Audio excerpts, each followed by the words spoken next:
Well, good morning, everybody. I'm Don Stewart, and welcome to another edition of Breaking News. Today is Thursday, the 19th day of September, 2024. And all I can say is, wow, I'm just amazed. My mind is blown by what's taken place. Let's get right to it. Okay. In the headlines today, we had yesterday a second day of attack of electronic devices in Lebanon. First, it was the pagers. Now it was walkie-talkies and handheld radios. And what do we find out? We find out this is a result of Israeli genius. The company in Hungary that produced the deadly pagers and other electronic equipment used by Hezbollah was actually an Israeli shell company. Oh, yes. And they have planned this for an awful long time. We'll be explaining this. It's absolute genius here. Now, what's the result of the Israeli plan? Well, Hezbollah is hiding the number of people killed in the attacks. They've lost much of their command structure, people who have died by holding these devices that were sent specifically to Hezbollah. And as can be imagined, there's panic in Lebanon. What's going to explode next? The fridge, my phone. This is a story from a Lebanese journalist who gives a firsthand account of the panic situation. And it's a wake-up call for the rest of the world here. Interestingly enough, Breitbart did a story totally different and separate yesterday, and it was about the UK. And the title of the story is Chinese Electric Vehicles Could Be Weaponized by Beijing. And the story was basically emphasizing that the UK is importing all these knockoff cheap Chinese electric cars because what they want to do, they're because of the global warming, all the stuff, and the climate change nonsense. They're switching over from gas powered to electric powered cars, and China is having a big portion of the market there. We'll talk about that. What a mess that is. All right, so basically, this is a wake up call for the rest of the world. So there's a lot of stuff that's on all this, and so we'll get to it today. It's a story that has so many tentacles, as it were. All right, today also we want to mention our timeless truths from the Bible. We're going to talk about a subject that's extremely important: Bible translations. As we continue on, we only have two more episodes on the explanation of our series on the Bible from our website, Educating Our World. Then we'll have it summarized and we'll move on to the subject of God next as we explain each and every one of our books every day for the next, we started now, we're on what day, about 10. And until 75 days, we'll have explanations of not only all of our books, but then summarizing them so you can know how to take advantage of these resources that you need, that we all need to study God's Word, to know what's going on in the world. Anyway, today on the Timeless Truths, we're going to talk about Bible translations, a very important subject, something every Christian should know about, particularly because of all of the misinformation about so-called Satan-inspired translations that have crept into Christian publishing companies, bookstores. This is absolute nonsense. And we talk about that. We're trying to set the record straight here. And so please take advantage of this. Our book Bible translations, it's something you can download for free on Educating Our World. You should read about it, at least the first number of questions, because it'll give you the idea that Bible translations are safe. They're more alike than they are different. And they're tremendously there to help us as the message of Jesus Christ gets out to the world. So anyway, we'll just leave it for now, but please watch that. It's going to be on later today as we have the ones from the previous books we've evaluated. All right, let's get to the headlines. This is all mind-boggling. First of all, yesterday we did the story where we were amazed at what had happened with the pagers there and how, this was, killed scores of people, maimed others. And remember, the people that are getting killed and maimed are Hezbollah operatives. These were sent to Hezbollah and their people, their leadership. So anybody that was injured by this directly was a terrorist. And so let's keep that in mind. All right. The headline is 20 killed, 450 wounded as Lebanon is hit by second wave of Hezbollah device explosions. Walkie-talkies blow up around the country. One explosion was witnessed at a funeral for a victim of Tuesday's pager attack. Some solar energy system said to also detonate. You've got all kinds of rumors going around. All these electronic things are detonating there in Lebanon. And as we're going to see later in one of our stories, people are scared to death. All right, a fresh wave of explosions ripped across Lebanon on Wednesday afternoon. appearing to mainly target handheld radios used by Hezbollah members, a day after thousands were wounded when their pagers spontaneously exploded in a coordinated attack widely blamed on Israel after months of cross-border fire. At least 20 people were killed and 450 wounded on Wednesday's second wave of blasts, according to Lebanese officials. An Israeli report said Jerusalem believes the death toll to be much higher than reported. We'll talk about that. With Hezbollah's elite Radwan unit hit hard by the 2 days of attacks. So explosions were reported yesterday, Wednesday, in phones, solar energy systems, fingerprint reading devices, etc., used by Hezbollah. As we're going to see later, Israel has said this isn't over yet. We've got more surprises for you. So what in the world's going to happen today there in Lebanon? We will wait and see. Nothing has happened as yet. So it's just incredible. Now, here's the story that is the most mind-boggling. Just, this took my breath away when I read this. This is something that is literally amazing.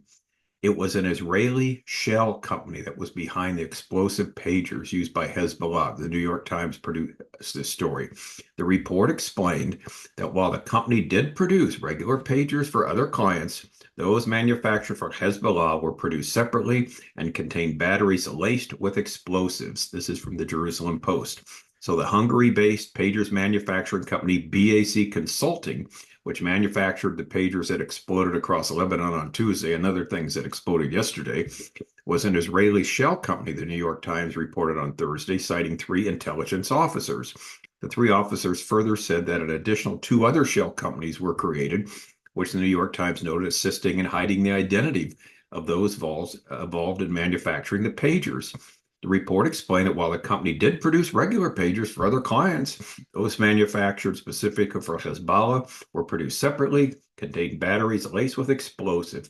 So you've got at least 3 companies, it looks like, that were involved, shell companies that Israel produced there, and it seems they're all in Hungary and unknown to anybody else. They were producing pagers and other electronic equipment for other organizations, other groups and people, and everything was fine. But in a separate deal, they did these specific pagers, specific electronic devices that would go to Hezbollah and to them alone in Lebanon, this terrorist group who ordered these.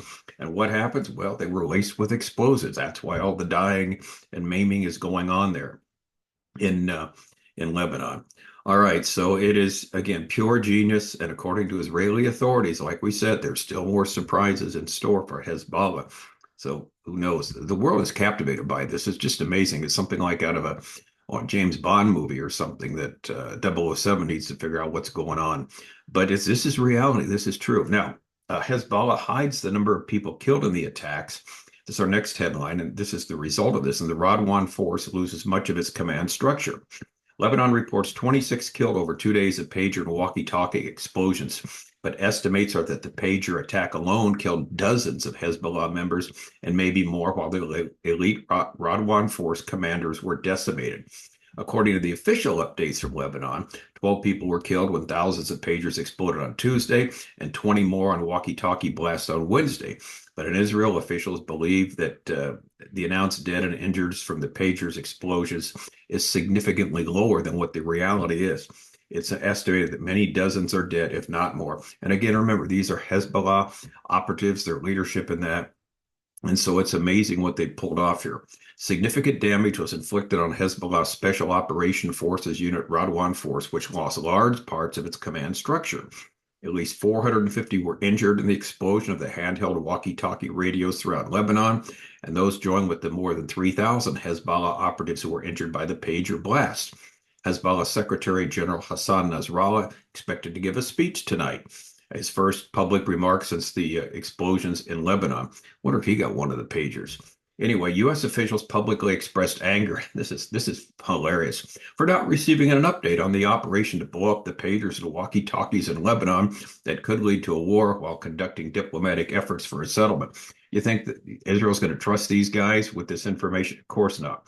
But 3 sources familiar with the matter told CNN that Israeli officials had informed the United States of the intention to carry out an operation in Lebanon, including the conversation between Yoav Gallant and his counterpart Lloyd Austin, but didn't provide any details. In other words, we got something going here in Lebanon. It's all you need to know, and you'll see. So no details were given about the operation. It meant the U.S. was left in the dark, and they're all upset about this. How dare you didn't tell us?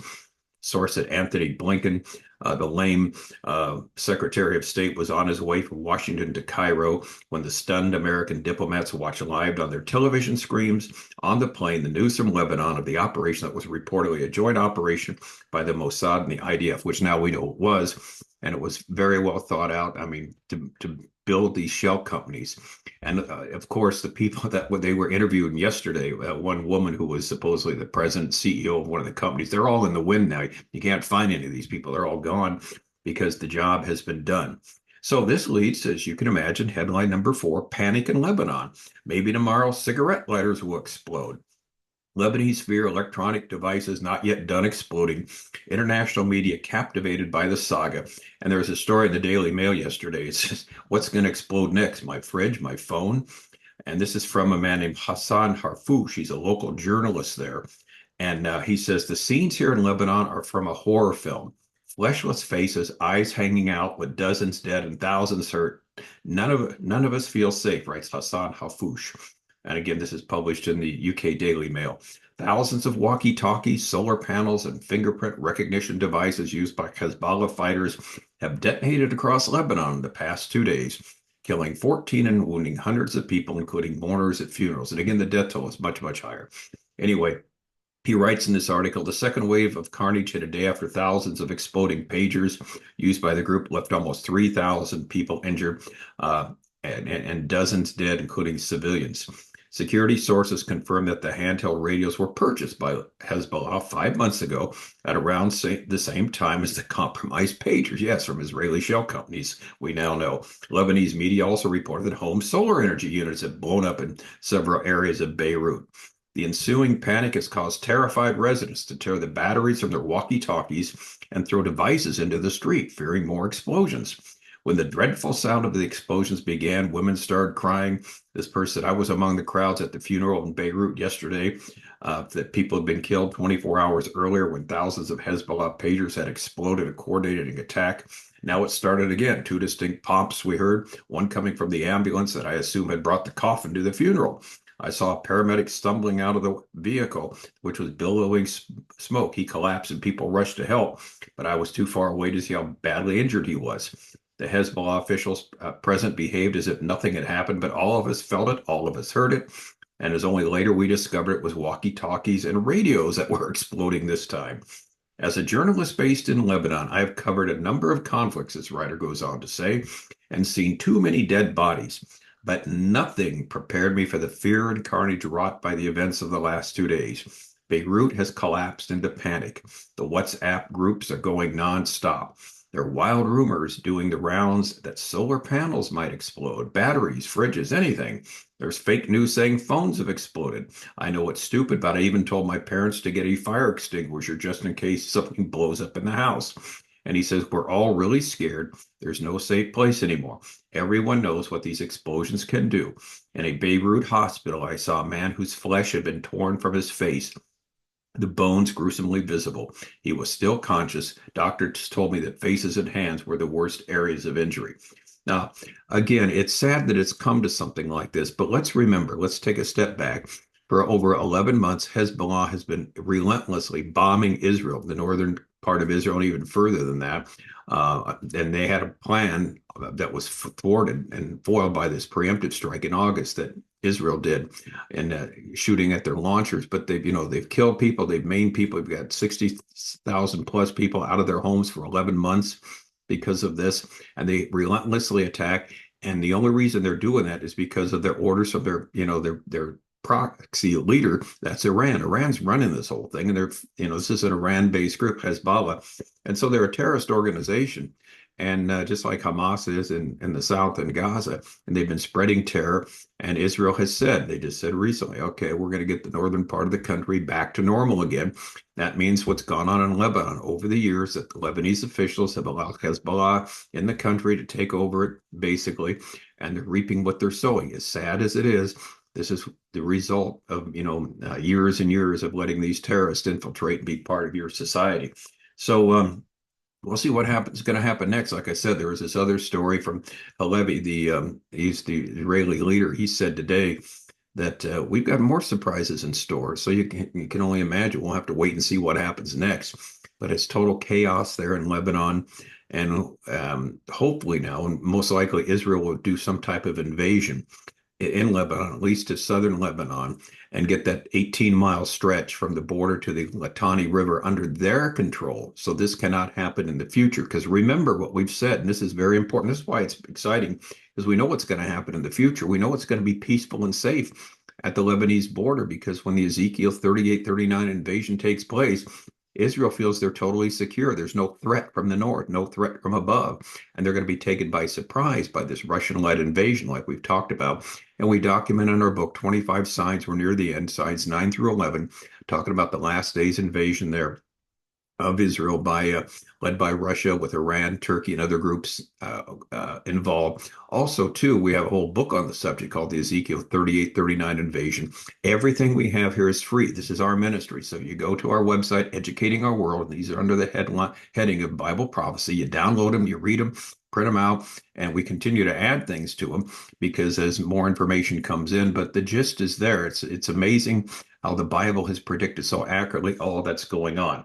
Now, our last story is a real worrisome one, and this is really interesting because I just looked at it. I figured I'll keep this in mind, so I select stories that I think I may be able to do on this program, and so I just had this one hanging around before all the explosions took place. And here's the headline: Chinese electric vehicles could be weaponized by Beijing, a report warns. The British government's open doors approach to electric vehicles from communist China threatens to undercut domestic manufacturing and expose the country to national security risks, with a think tank warning that EVs could be weaponized by Beijing.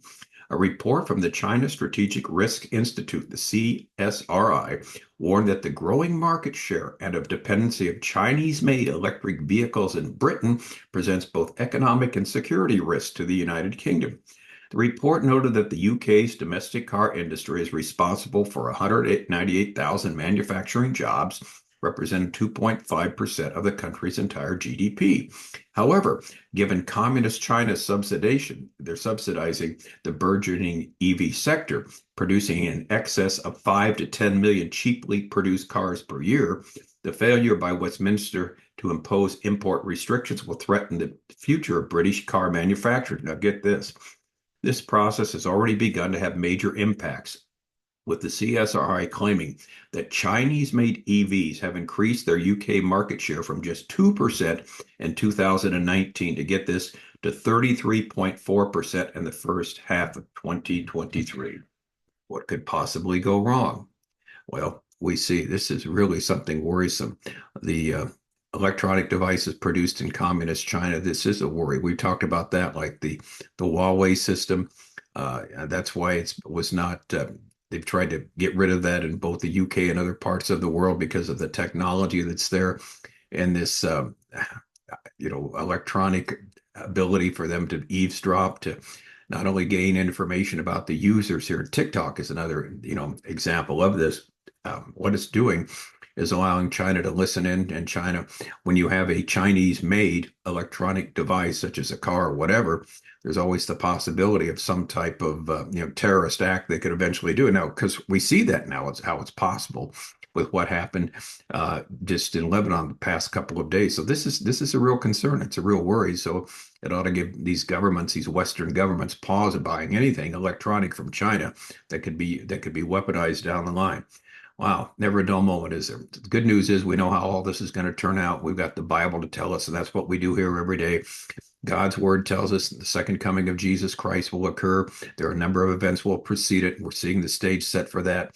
And as we say over and over again from our book, 25 Signs, we're near the end. Miraculously, of the 25 signs, 70 specific details in these 25 signs have already been fulfilled, predicting what will happen at the time of the end, and another 30 are in the process of being fulfilled.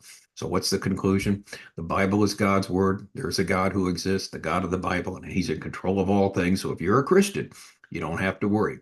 He's got you in the palm of his hand. All right, I'm Don Stewart. That's the latest. We'll keep you updated with what else is going on. So until then, as always, and please, if you can, watch the Bible translation one later that we do in Timeless Truths. Okay, until next time, or until something breaks where we have to do a second breaking news, which we've mentioned, even though we only do one a day now, if something huge happens, we will break in and do a second one. Okay, until then, may the Lord richly, richly bless.